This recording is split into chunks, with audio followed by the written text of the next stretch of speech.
Okay, so I'm going to introduce you to CCIX demo today. First of all, what is CCIX about? What is the focus of CCIX? CCIX is about enabling seamless data sharing between hosts and the accelerator. Essentially what we want to achieve is that as acceleration technologies start to get deployed for server acceleration, we want to make the data sharing between the host and the accelerator as seamless as it is between two processor cores.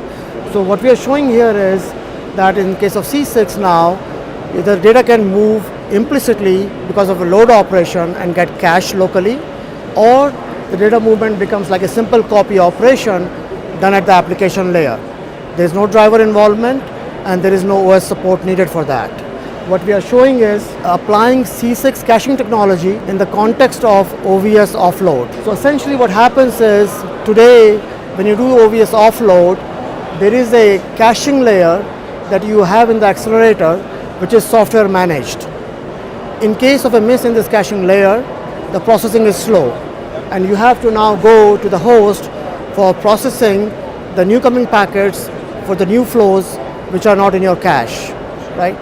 You can run into a situation here where a large number of packets come in for a given flow that has missed in the local cache and you cannot keep up with the rate of the incoming flows. What CCIX allows you is to build a layer of caching in front of this software managed cache, and this is completely hardware managed cache, which then allows acceleration of the slow path that is serviced by the host. Here we are showcasing a simple L2 level switching packet forwarding acceleration demo. What we have essentially here is our packet forwarding tables are stored in the host memory, and on the FPGA we have an Ethernet IP which is receiving the frames, and then we have a packet forwarding microkernel which is basically parsing the Ethernet frame, extracting the destination MAC address out of it, using the destination MAC address as a key and doing a key value lookup as an exact match unit.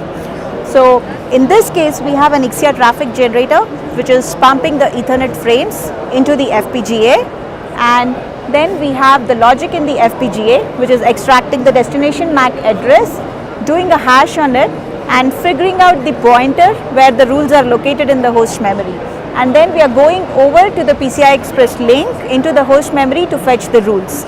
Here we demonstrate two modes. One is the traditional PCIe mode, where for every packet we always go into the host memory to fetch the rule, and with CCIX enabled link what happens is we go into the host memory for the first packet and then the rules get cached into the hardware cache which is implemented on the FPGA. Thereby for subsequent packets which hits the same flow, the latency is reduced.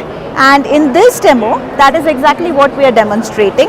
If you see, the red is the PCIe. With PCIe only link, we are able to service a lesser number of packets when compared to when we have a CCIX enabled link, in which case because of the latency benefits we are able to service more number of packets. Now you may as well ask, we could even do a cache in a PCIe with a traditional PCIe scenario.